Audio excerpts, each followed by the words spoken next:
Hello guys, welcome back to my channel. मैं निशा।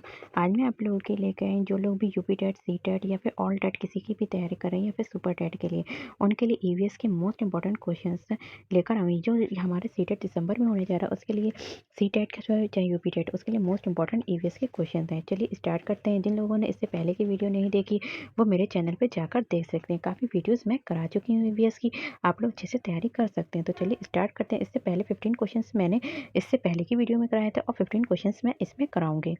तो चलिए स्टार्ट करते हैं। तो क्वेश्चन नंबर हमारा है 136 है। क्वेश्चन नंबर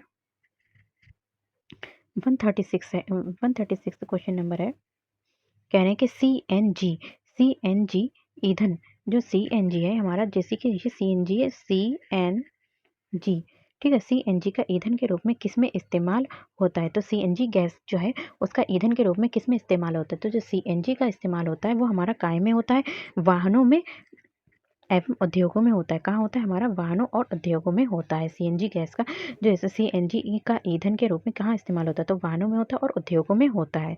नेक्स्ट हमारा क्वेश्चन है, क्वेश्चन नंबर 137 है।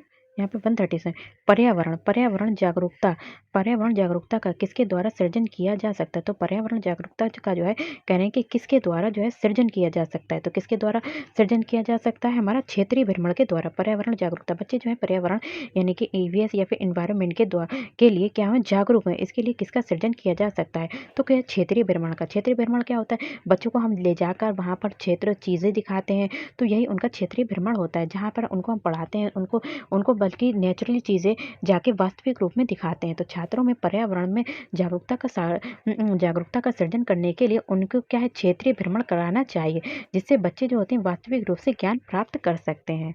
नेक्स्ट हमारा क्वेश्चन है, क्वेश्चन नंबर 138 है। इससे पहले हमारा आया था सीएनजी के बारे में, लेकिन वही क्वेश्चन हमारा क्या पूछा गया है, एलपीजी के बारे में।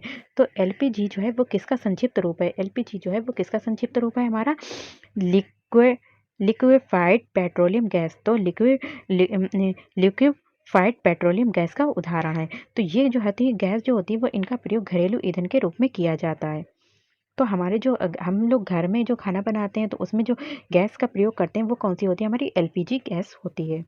नेक्स्ट हमारा क्वेश्चन है, क्वेश्चन नंबर 139 है। कह रहे हैं कि पृथ्वी पर पहुंचने से पहले जो ओजोन परत है वो किन किरणों को अवशोषित कर लेती है? जो पृथ्वी पर क्या है, पृथ्वी पर पहुंचने से पहले जो ओजोन परत होती है वो किन जो होती है, ओजोन परत जो होती है किन किरणों को अवशोषित कर लेती है? तो कौन सी किरणों को अवशोषित कर लेती है? हमारी पराबैंगनी किरणों को अवशोषित कर लेती है। किसे करती है? हमारी पराबैंगनी किरणों को अवशोषित कर लेती है। तो सूर्य से आने वाली हानिकारक पराबैंगनी किरणों को ओजोन परत द्वारा क्या कर लिया जाता है? अवशोषित कर लिया जाता है, जिससे ये जो किरणें जो होती हैं वो क्या करती हैं, हमारी पृथ्वी तक नहीं पहुंच पाती हैं। और ओजोन परत को जो मापा जाता है वो किस में मापा जाता है? डॉप्सन में मापा जाता है। तो ओजोन परत को, जो ओजोन परत की जो मापाई होती है, ठीक है, मापा जाता है, वो किस में मापा जाता है? डॉप्सन में मापा जाता है। नेक्स्ट हमारा क्वेश्चन है, क्वेश्चन नंबर 139 है, ये हो गया था। क्वेश्चन नंबर 140 है। कह रहे हैं कि जो चमगादड़ है, चमगादड़ स्तनधारी है। चमगादड़ जो है वो स्तनधारी है, क्योंकि वो क्या है, तो वो जो है क्या करता है, बच्चे देता है। चमगादड़ इसलिए स्तनधारी है क्योंकि वो बच्चे देता है। जो बच्चे को जन्म देता है और उन्हें दूध पिलाता है, इसलिए वो क्या है, हमारा स्तनधारी है। तो बच्चे चमगादड़ जो होता है वो बच्चे को जन्म भी देता है और उसे दूध भी पिलाता है, इसलिए वो क्या है, स्तनधारी कहलाता है। नेक्स्ट हमारा क्वेश्चन है, क्वेश्चन नंबर 141 है। कहने के पर्यावरण की परिभाषा क्या है? तो पर्यावरण की जो परिभाषा है वो क्या है? तो पर्यावरण की जो परिभाषा है वो हमारी क्या है? तो ये क्या है, एबायोटिक एवं बायोटिक घटक है। क्या? एबायोटिक और बायोटिक घटक है। तो पर्यावरण अनेक तत्वों से मिलकर हमारा जो पर्यावरण बना है, तो बायोटिक और एबायोटिक दोनों तत्वों से मिलकर बना है।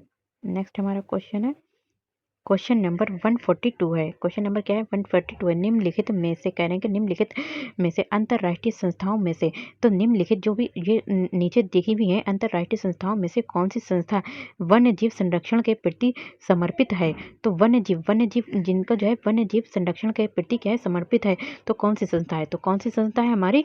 यहाँ पे जो ये चारों दे रखी है इनमें से कोई भी नहीं है, बल्कि कौन सी है हमारी? IUCN। जो हमारी IUCN है वो क्या करती है, वन्य जीव संरक्षण के प्रति समर्पित है।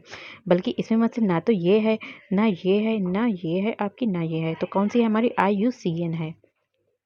नेक्स्ट हमारा क्वेश्चन है, क्वेश्चन नंबर 143 है।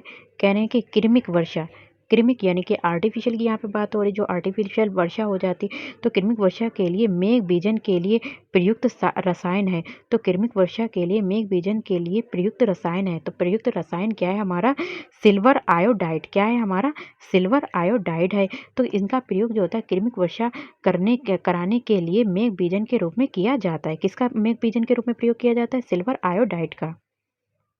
नेक्स्ट हमारा क्वेश्चन है, क्वेश्चन नंबर 144 है। देखिए ये हमारा क्वेश्चन पूछा जा चुका है, उत्तर प्रदेश यूपी टेट में पूछा गया था हमारा, और जो था 27 जून को जो एग्जाम हुआ था 2013 में।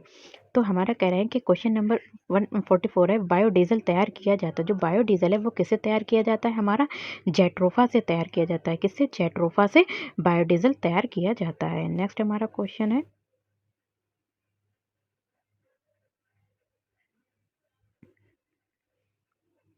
नेक्स्ट हमारा क्वेश्चन है, क्वेश्चन नंबर, बायोडीजल भी हो गया, क्वेश्चन नंबर 144 है। कह रहे हैं कि विश्व ओजोन दिवस, ठीक है, तो यहाँ पे वन है, विश्व ओजोन दिवस मनाया जाता है। तो ओजोन दिवस कब मनाया जाता है, हमारा 16 सितंबर को ओजोन दिवस, विश्व ओजोन दिवस मनाया जाता है।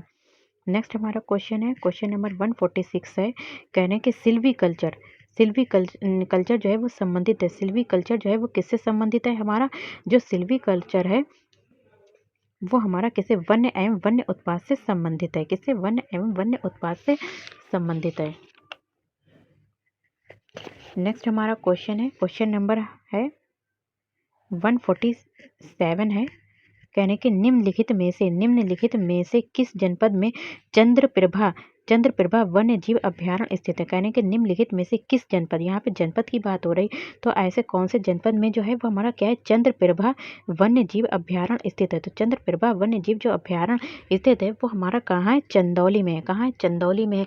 तो उत्तर प्रदेश के चंदौली में हमारा क्या है, ये चंदौली यानी यूपी में है। कहाँ है, यूपी में।